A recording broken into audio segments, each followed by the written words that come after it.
네, 안녕하세요. 중국 공산당과 인민해방군, 글로벌리스트 흑막 세력, 악마의 나라티브 사제들, 이 세 집단에 대한 전 세계 가치지향 애국 민중의 투쟁을 매일매일 전해드리고 있는 세뇌 탈출입니다. 오늘은 약간 한가한 듯한 심각한 말씀을 드리겠습니다. 매일 비슷한 그 관점에서 말씀드리지만 지금 우리 한국인들 이제 기로에 서 있죠. 자유공화국이냐 아니면 폭도공화국이냐, 자유시민이냐 인민폭도냐, 그런 기로에 서 있습니다. 그런데 이거가 이제 역설적인 게, 저는 미국보다 더 미국스러운 나라가 대한민국이라고 생각을 합니다. 미국이 참 특이한 나라거든요. 그래서 오늘 그 같은 이야기를 좀 차분히 다뤄보도록 하겠습니다. 이런 이야기를 다루게 된 뜻은, 토요일날 저녁에 우리 조성환 교수님 그리고 박상후 대표 이렇게 해서 몇 분 같이 모이는 자리에 제가 늦게 잠깐 간 적이 있어요. 그러다 얘기를 제가 주절주절 했더니 오늘 드리고자 하는 그런 비슷한 얘기입니다. 그거 꼭 세뇌 탈출해서 다뤄봤으면 좋겠다. 그래서 다루게 됐습니다. 이 자유공화국을 이제 따지려면 우리가 민주주의의 역사를 좀 알아야 되는데요. 우리가 영국에도 권리장전이 있고 미국에도 권리장전이 있습니다. Bill of Rights가 있습니다. 영국의 권리장전은 1688년 명예혁명과 직결되어 있습니다. 명예혁명, 사실은 굉장히 불명예스러운 집안 싸움이죠. 딸 메리와 사위 윌리엄을 앞세워서 귀족들이 쿠데타를 일으켰습니다. 그래서 왕 제임스를 쫓아낸 거죠. 이걸 무혈혁명, 명예혁명이라고 하는 이유는 왕의 목을 안 잘랐기 때문입니다. 딸과 사위가 아버지 혹은 장인의 목을 자를 수가 없겠죠. 그건 폐륜이죠. 당연히 이건 무혈혁명 돼야 됩니다. 이 혁명을 통해서, 이 혁명 자체는 사실 이렇게 좀 우스꽝스러운 그 집안 싸움을 부추긴 귀족들의 쿠데타, 이렇게 말씀을 드릴 수 있는데, 이 혁명을 통해서 상당히 중요한 게 관철됐습니다. 너무너무 중요한 게 관철됐습니다. 왕권에 대한 우위 원칙이 확립됐습니다. 이것이 그 이듬해 1689년에 영국 Bill of Rights, 영국 권리장전으로 명문화됩니다. 이 쫓겨난 왕 제임스는 무슨 짓을 하다 쫓겨났냐? 이 카톨릭과 그리고 이 비국교 프로테스탄트 장로교죠. 거기를 옹호를 했습니다. 그래서 여기에 대해서 이제 그 국교를 중심으로 똘똘 뭉쳐있는 귀족층이 반란을 일으키면서 귀족들의 모임이 의회인데, 의회가 말을 안 들으니까 왕이 칙령 정치를 했습니다. 타협을 하지 않고. 그 다음에 왕이 니까지 것들이 말 안 듣고 배겨, 그러고서 이 국교회, 처치 오브 잉글랜드의 그 모든 주요 성직자, 모든 주교에게 자기의 교회에서 왕이 써준 관용선언을 낭독하라고 지시를 했습니다. 그 지시를 어긴 7명의 주교를 감옥에 가뒀다가 폭동이 일어나니까 겁이 나가지고 석방을 했습니다. 그리고 쫓겨난 겁니다. 이 관용선언, 그때도 이름은 참 멋있게 달아요. Declaration of Indulgence. indulgence 그러면 이제 관용이거든요. 일종의 톨러런스랑 조금 다른데, 톨러런스가 관용이죠. indulgence도 그런 겁니다. 그냥 내버려 둔다. 관용, 이런 뜻입니다. 이게 관용선언이고요. 이걸 그 당시에는 또 양심선언이라고도 불렀습니다. 왕이 Declaration of Conscience. 왜 그러냐면 이 왕의 논리에 따르면, 논리인즉슨 표면적으로는 맞아요. 아니, 국교 신앙만 신앙이냐? 가톨릭 신앙도 신앙이고, 그 다음에 저 신앙도 신앙이다. 저기 뭐죠? 그러니까 비국교 프로테스탄트 신앙도 신앙이다. 거기까지는 왕이 맞아요. 문제는 뭐냐? 국교 목회자들, 국교 주교들한테 자기 교회에서 반드시 우리 국교 믿을 필요 없습니다. 가톨릭도 똑같은 신앙이고요. 저기 저기 비국교 프로테스탄트도 똑같은 신앙입니다. 그쪽으로 가셔도 됩니다. 이렇게 관용선언을 해야만 한다라고 그걸 의무화시키고 그걸 안 지켜서 감옥에 가둔 것. 그게 잘못된 거예요. 자, 영국은 이런 거였고요. 미국은 이제 좀 다릅니다. 미국이 하루아침에 만들어진 나라가 아니죠. 독립전쟁만 해도요, 미국이 8년을 바칩니다. 독립전쟁에 1775년에서 1783년까지입니다.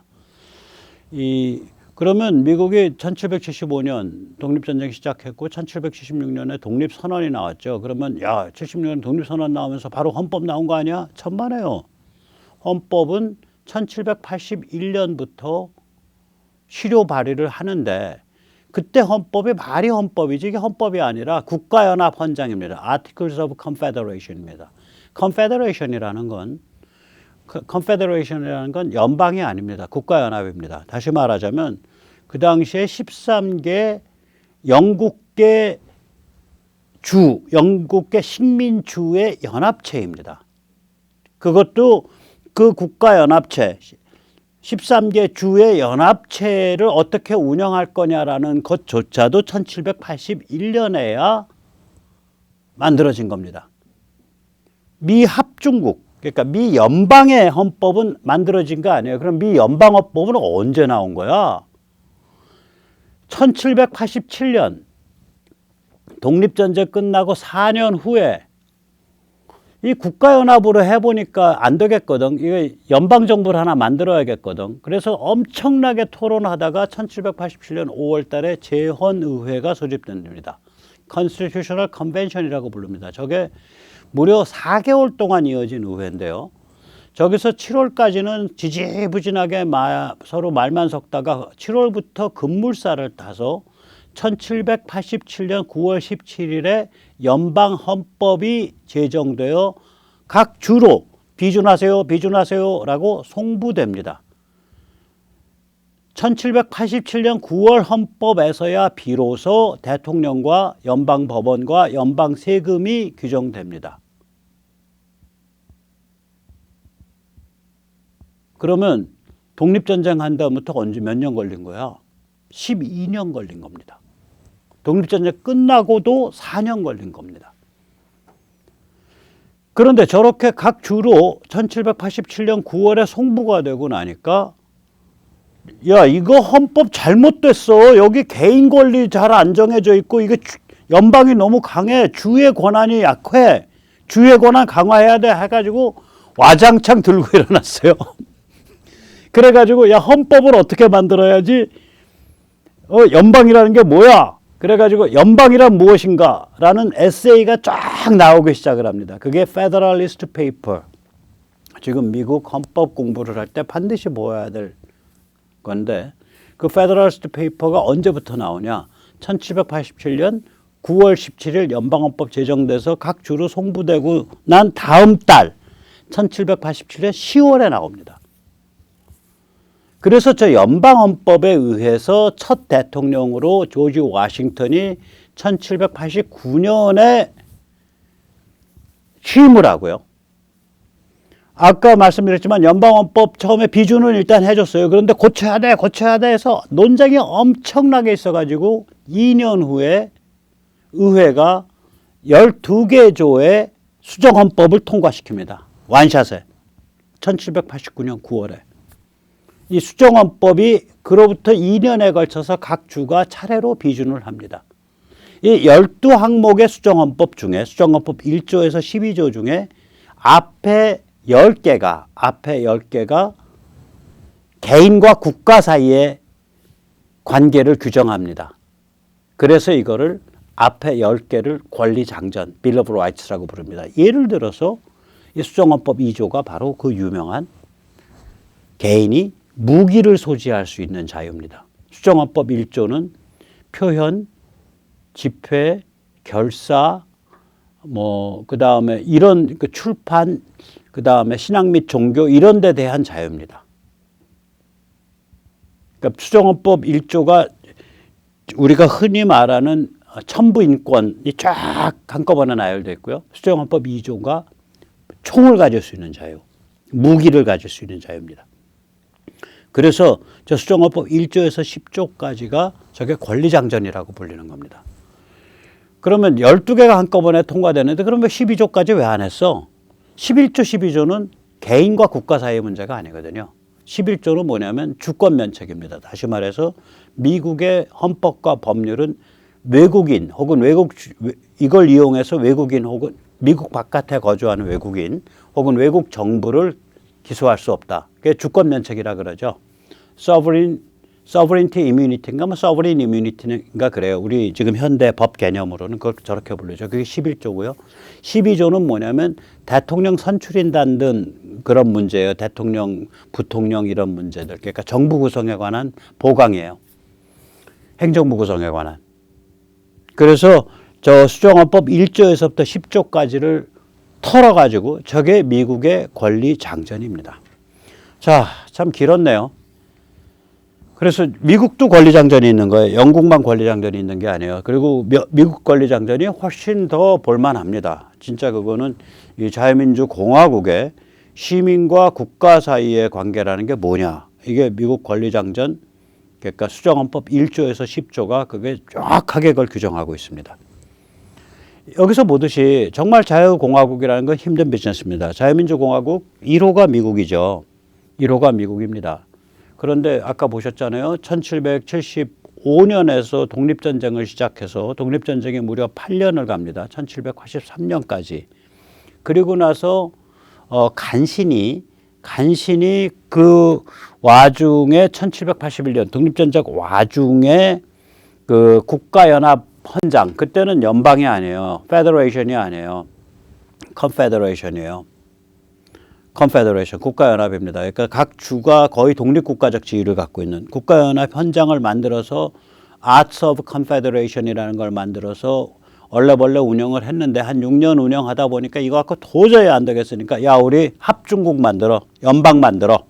그래가지고 1787년 5월 달에 재헌의회가 소집이 돼서 그해 9월에 연방헌법이 제정이 돼서 각 주가 이제 그 연방헌법 우리 비준하고 각 주의 비준 과정에 들어갔는데 그 주로 송부되자마자 야 이 헌법에 허점 많어 그리고 사방에서 들고 일어난 거예요. 특히 이 인권 문제, 주의 권한에 관한 문제에 대해서 민감한 사람들이. 그래서 이거를 연방주의자들이 주의 권한을 강화해 주는 대신에 개인과 국가 사이의 관계로 그걸 규정을 하고 들어간 거예요. 그게 멋있는 거죠. 문재인이는 국가를 허물어 가지고 주민주권을 내세웠잖아요. 그게 국가 반역이거든요. 그 당시에 야 연방 약화시켜 하고 쫙 반론이 올라오니까 아 무슨 소리야. 연방정부 중요한 거야. 그 대신에 연방 약화시키는 대신에 개인과 국가 사이에서 개인의 권리를 강화해 줄게. 그렇게 해서 딜이 된 거예요. 이거 백모의 해석입니다. 그래서 1787 10월부터 2년 동안에 걸쳐서 말하자면 그 수정헌법 12개 조가 만들어지는데 수정헌법 1조에서부터 10조까지는 개인과 국가 사이의 관계에 대한 거고요. 수정헌법 11조와 12조가 전혀 다른 하나는 주권면책, 하나는 행정부 구성에 관한 문제여가지고 수정헌법 1조에서 10조를 미국 권리장전이라고 부르는 겁니다. 자, 이렇게 보듯이 굉장히 말하자면은 어려운, 힘든 비즈니스예요. 자유공화국이라는 게. 여기서 시민이라는 공화국의 주권의 원천이 굉장히 중요한데 미국이 어느 정도 망가져 있냐. 엊그저께 미국 뉴욕시 민주당은 당내 투표에서 외국인한테 투표권을 주기로 결정했습니다. 문재인이 보면 침을 질질 흘리겠네요.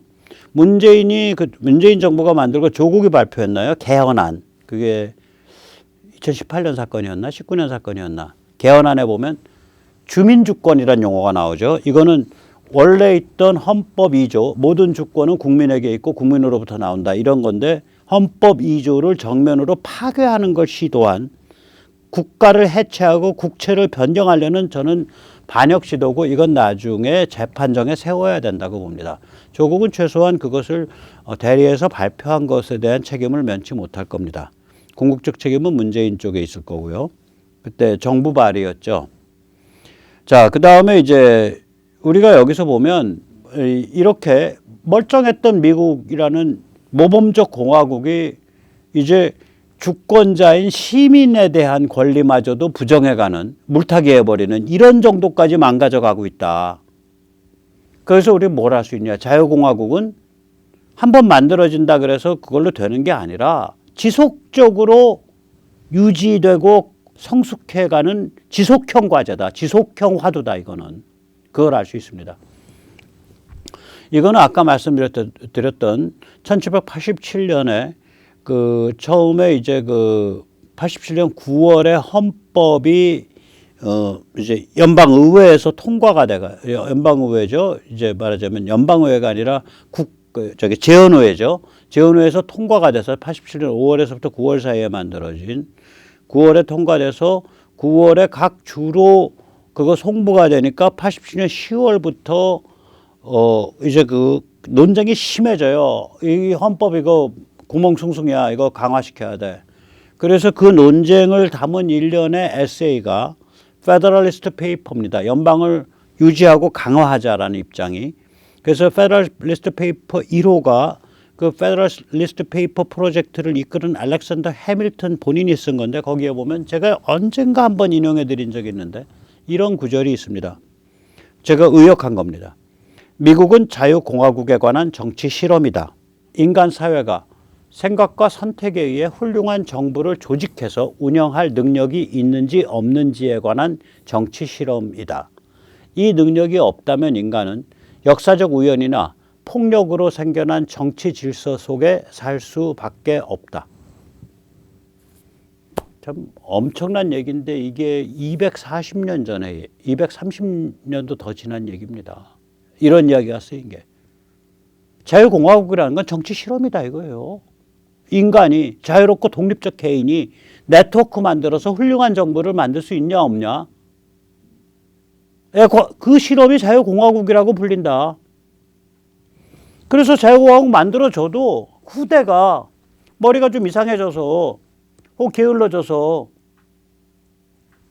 잘 지켜내지 못하면 또 타락하겠죠. 지금 미국 타락했다가 반발해서 야 선배 세대가 만들어 놓은 거 이런 거 아니야. 우리 제대로 하자 하고 들이받고 올라오면 정치내전이죠. 지금 미국.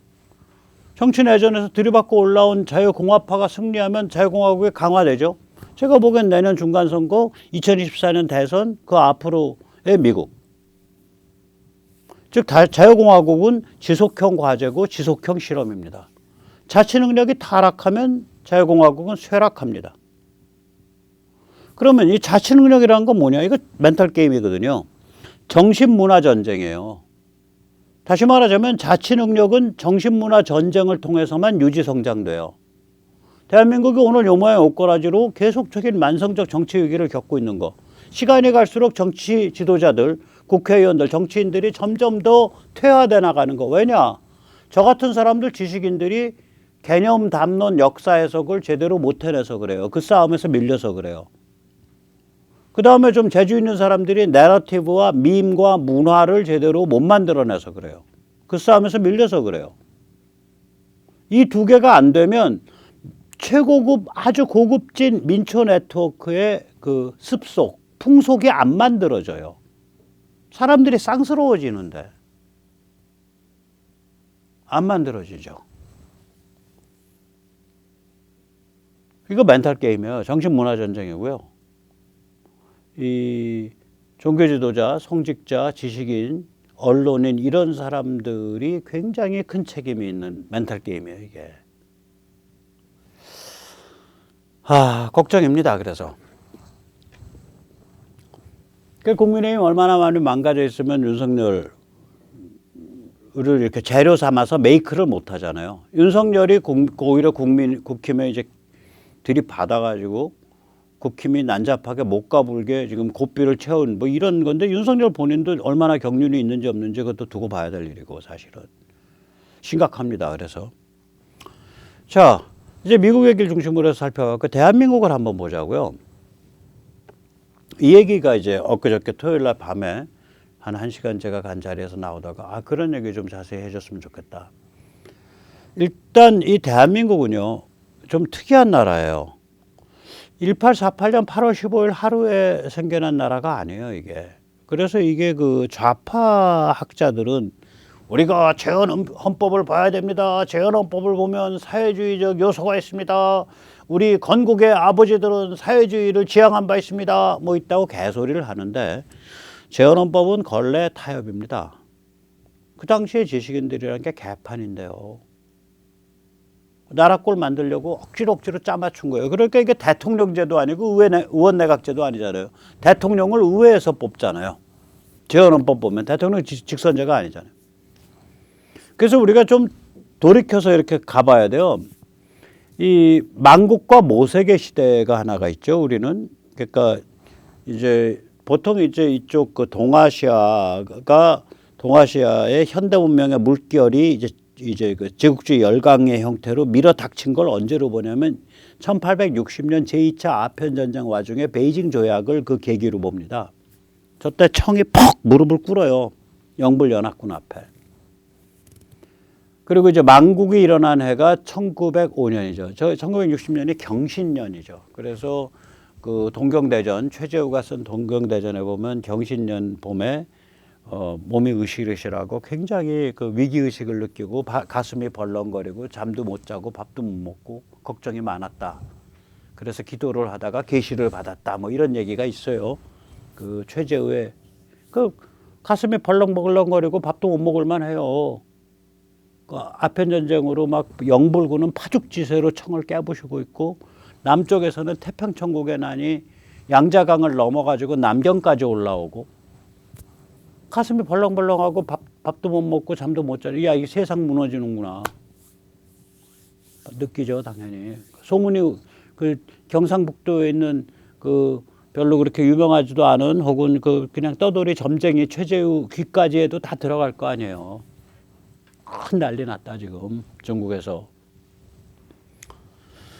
자, 그런 다음에 식민지 저항의 시대는 1905년에서부터 1945년이죠. 그리고 건국의 시대는 1945년에서 1953년입니다. 저는 건국을 예를 들어서 뭐 1945년, 48년, 이게 48년 8월 15일 날 건국 완성. 천만에요. 나라는 하루아침에 만들어지지 않아요. 아까 미국 보셨잖아요. 전쟁만 8년 해요. 전쟁 와중에 81년 이른바 헌법 혹은 Articles of Confederation, 국가연합 헌장. 그 합중국이 아니에요, 그때는. 연방이 아니에요. 각 주가 거의 독립적 지위를 갖고 있어요. 그거 한 5, 6년 해보다가 87년에야 야, 우리 연방 만들어야 돼. 그래서 87년에 와서 그때야 비로소 Constitutional Convention, 재헌의회가 만들어진다. 그 재헌회의가. 의회라기보다 재헌회의죠. Constitutional Assembly가 아니니까. Constitutional Convention, 재헌회의가 만들어진다고요. 그래서 그 4개월을 진통을 겪은 끝에 재헌 헌법이 9월 달에 나오는데 나와서 각 주로 송부되면서 동시에 헌법 구멍숭숭이야. 저거 빨리 고쳐야 돼라는 소리가 같이 튀어나와서 그거 가지고 엄청 씨름하다가 2년 후에 수정헌법 1조에서 12조까지가 완샷에 딱 나오는 거예요. 그 수정헌법 12조가 또 통과된 건 1791년이고 나라가 하루아침에 만들어지는 게 아닙니다. 그럼 1791년이 돼야 조선 1789년 수정헌법 12조까지 나온 상태가 돼야 미국이 나라 꼴을 갖춘 거예요. 딱 그 통로에 올라선 거예요. 그러면 몇 년 걸린 거야? 14년 걸린 거예요. 14년. 독립전쟁 시작하고 14년 걸린 거예요, 저게. 저걸 나라가 하루아침 만들어져요. 웃기는 소리 하지 마라 이거요. 우리 지금 헌법 체제가 언제 만들어지냐? 부산 정치 파동에서 만들어진 거예요. 대통령 중심제. 이 전쟁 중에도 대책 없는 간첩질과 정쟁을 하니까 헌병대 동원해서 국회 둘러싸놓고 억지로 통과시킨 거 아니에요. 그러니까 딱 위키백과 같은 데 보면 이승만 독재 정권의 시발점이 되었고 어쩌고 저쩌고. 거꾸로 한번 생각해 보자고요. 전쟁 중에 대통령 저기 다리 잡고 흔드는 그런 망할 놈의 정치였다니까요. 저걸 전쟁 이제 52년 5월이면요 전쟁이 이제 막아냈다 충분히 막아냈다가 이제 딱 그리고 휴전선이 거질 것 같다 이게 우물의향으로 알 때거든. 교착 상태에 간 지가 벌써 1년 한 4개월 됐으니까. 그러면은 그 상태에 그런 파워풀한 그 대통령이 헌병을 동원해서 국회를 둘러싸고서야 비로소 헌법다운 헌법으로 고쳐진 거예요. 저는 부산 정치 파동에 대해서 하등 저는 그게 없어요. 저거 52년 저 잘했다. 저 잘했다. 그때요 생각 있는 무소속들 자유당 많이 들어갔습니다. 부산 정치 파동 때. 하도 질려서. 이 민주당계에 하도 질려갖고 자유당 많이 들어갔어요. 부산 정치 파동 때. 4.19는 뭐냐면은, 자, 전쟁을 이겨내니까 이제 조선반도 사람이 한국인이 된 거예요. 국민. 내 피 흘리고 내 목숨 바쳐서 나라라는 걸 지켰다 이거예요. 53년에 내가 국민이 됐다라고 확인한 거예요. 그게 확인증이 떨어진 거예요. 영토 주권 국민이 확인증이 떨어진 거예요. 53년에야. 그런데 어이씨 이걸 가지고 이기붕이 그때는 이제 그 부정선거가 대통령 선거에 대한 부정선거가 아니에요. 부통령 선거에 대한 부정선거입니다. 이기붕이 이게 저기 노인네 이승만 대통령을 내다봐에서 속여갖고 권력국 게임을 해. 야, 너 좀 나와봐 임마.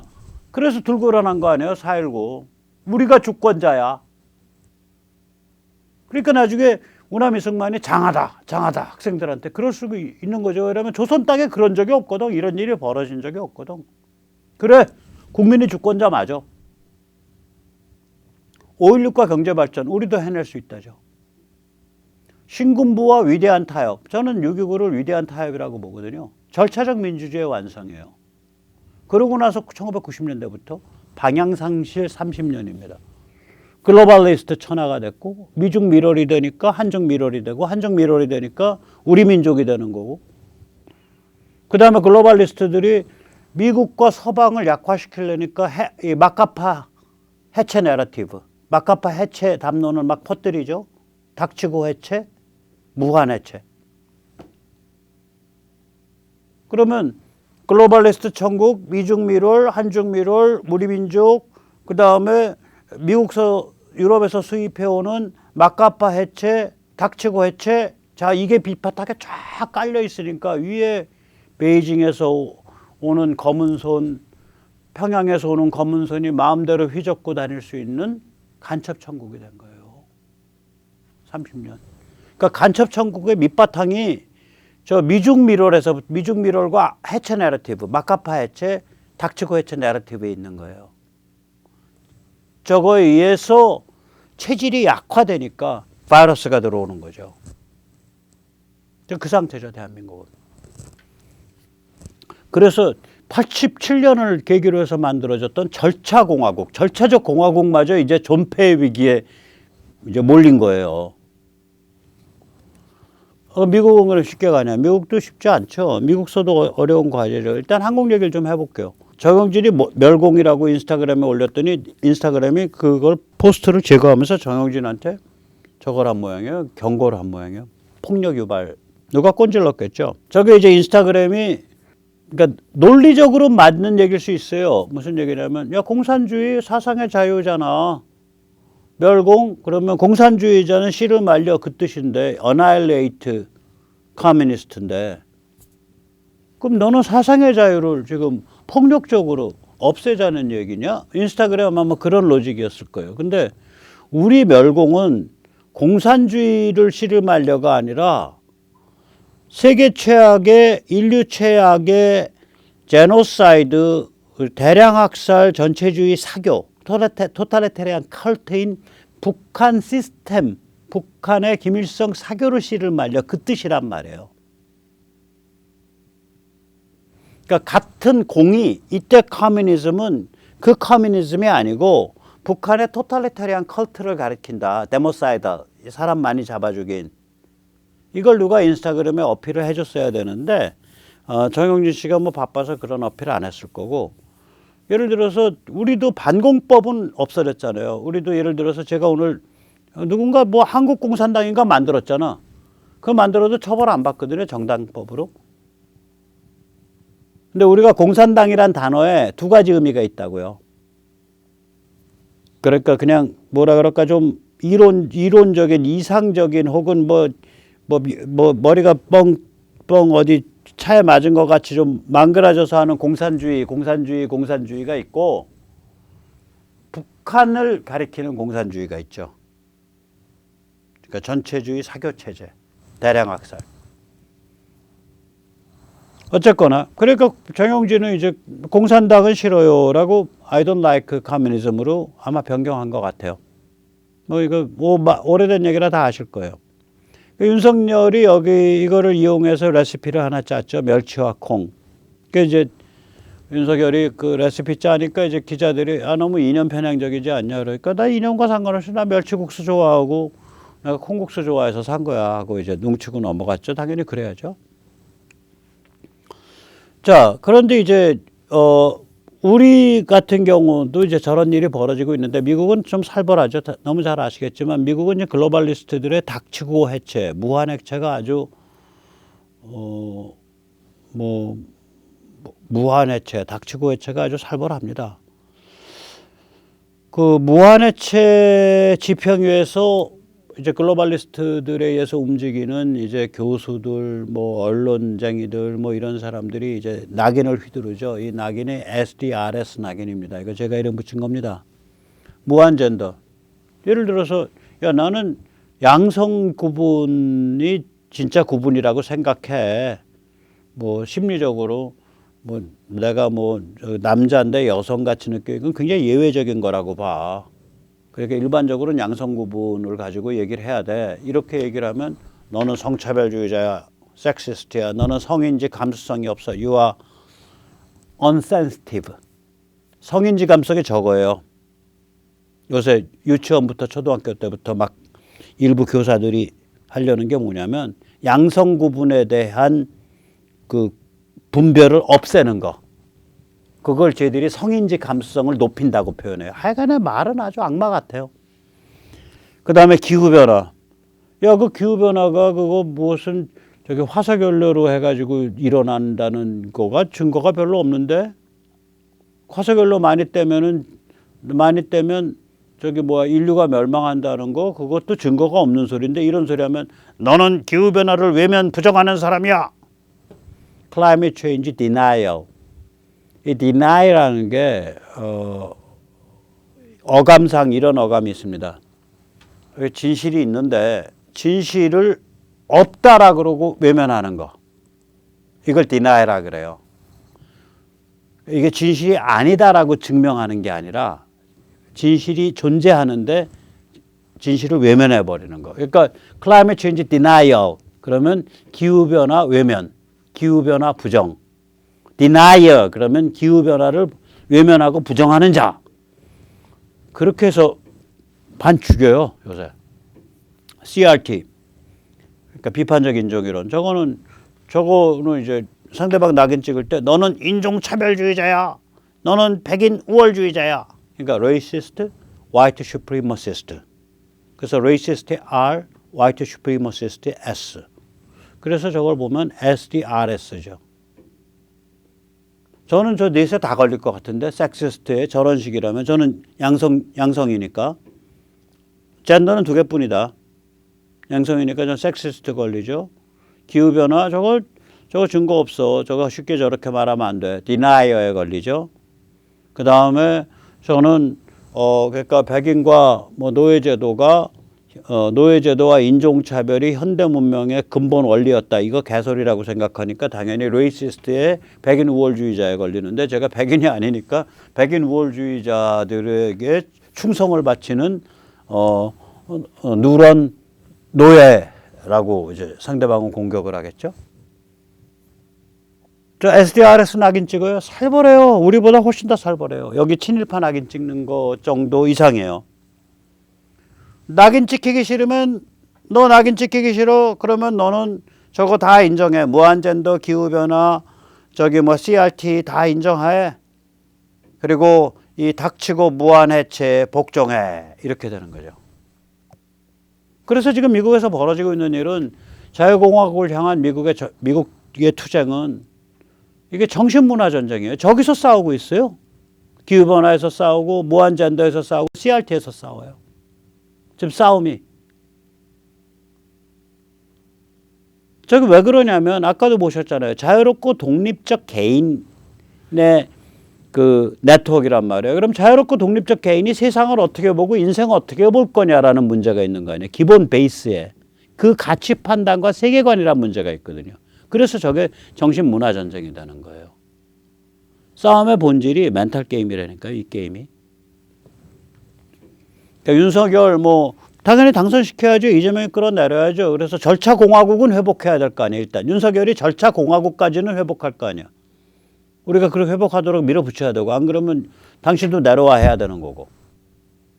뭐 국가 정상화라는 용어 썼더만. 절차 공화국의 절차적 정상화예요. 절차의 정상화. 거기까지야. 그 사람이 할 일은.